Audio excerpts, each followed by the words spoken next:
પાટણ જિલ્લાના રાધનપુર તાલુકાના મેમદાવાદ ગામ ખાતે આવેલા ગુરુ મંદિર આશ્રમમાં ગુરુ પૂર્ણિમા નિમિત્તે ધાર્મિક કાર્યક્રમ યોજાયો હતો। આ પ્રસંગે રાધનપુરના ધારાસભ્ય લવિંગજી સોલંકીએ સંતોના દર્શન કરી આશીર્વાદ મેળવ્યા હતા। સંત શ્રી દેવીદાસ બાપુ અને ગુરુ શ્રી નારાયણદાસ બાપુના સાનિધ્યમાં યોજાયેલા કાર્યક્રમમાં ધારાસભ્ય લવિંગજી સોલંકી, રાધનપુર માર્કેટ યાર્ડના ચેરમેન બાબુલાલ ચૌધરી સહિત અનેક આગેવાનો અને સેવકો ઉપસ્થિત રહ્યા હતા। ભક્તોએ ગુરુ મહિમાનું સ્મરણ કરી સમાજમાં સુખ, શાંતિ અને સમૃદ્ધિ માટે પ્રાર્થના કરી સમગ્ર કાર્યક્રમ ભક્તિમય વાતાવરણમાં સંપન્ન થયો હતો। जय गुरुर ब्रह्मा गुरुर विष्णु गुरुर देवो महेश्वरम गुरुर साक्षात परिब्रह्मा तस्मै श्री गुरुहे नमः। आज 20મી गुरु पूर्णिमा महोत्सव निमित्ते अमारा लोक लाडीलाजी वर्षोथी बापूने हूँ तो 14 वर्ष बापूनी मारे सेथे तारनो पोते गुरु पूर्णिमा आवे छे अने छेल्ला 20 वर्षथी पण आवे छे।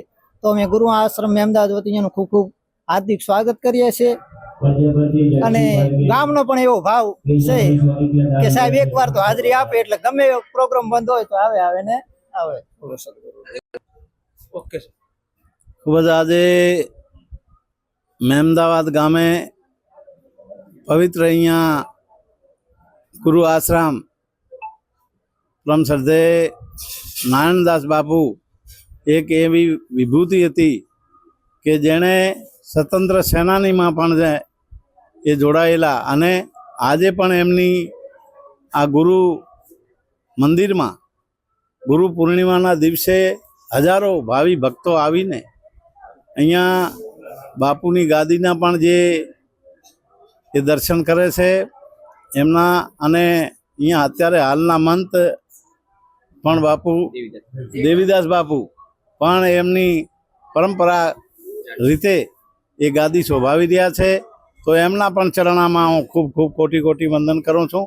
અને કારણ કે બાપુ એવા નારાયણદાસ બાપુ એવા મહાન વિભૂતિ સંત હતા કે જેણે એક એવો પુરુષાર્થ કરેલો અને એમના જતી સતી સેવકોને એવું જીવન જીવવાની કળા આપીને ગયા છે, જેથી આપણું પણ જીવન એ બાપુના જીવન ચરિત્ર વિશે જાણીને આપણા પણ જીવનમાં કાંઈ ઉતારીને આપણા જીવનને કાંઈ પવિત્ર ધન બનાવીએ। બોલો સદગુરુદેવ।